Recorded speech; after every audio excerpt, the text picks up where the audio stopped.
Hello बच्चों, आज का हमारा क्वेश्चन है which is not true about polymers. हमें बताने पॉलीमर्स के बारे में क्या इसमें ट्रू नहीं है इन स्टेटमेंट्स में से। तो देखिए, पहला है polymers do not carry any charge. ये हमारे पास करेक्ट स्टेटमेंट होगी, क्योंकि हम देखें तो पॉलीमर्स जो है हमारे पास कोई चार्ज कैरी करते ही नहीं है, चाहे वो पॉजिटिव हो चाहे नेगेटिव हो।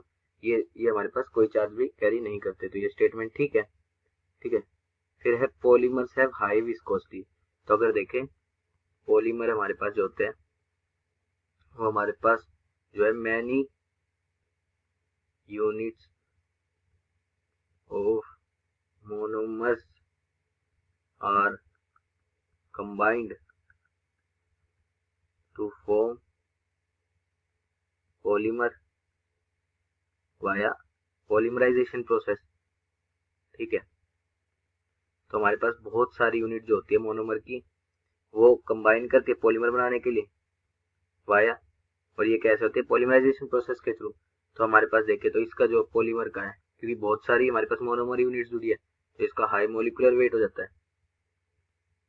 ठीक है, हाई मोलिकुलर वेट, और हाई मोलिकुलर वेट के साथ जो पॉलीमर होते हैं उनकी हाई विस्कोसिटी होती है।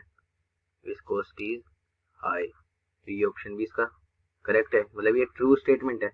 ये दोनों हमारे पास ट्रू स्टेटमेंट है। फिर है पॉलीमर स्कैटर लाइट। ये भी हमारे पास एक ट्रू स्टेटमेंट है।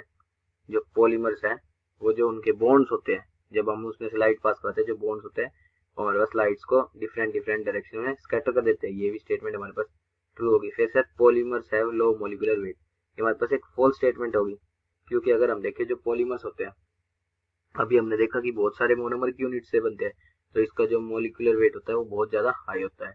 तो इसकी जो ये स्टेटमेंट है वो फॉल्स होगी। तो जो ट्रू स्टेटमेंट नहीं है वो है डी। तो इसका ऑप्शन डी करेक्ट होगा।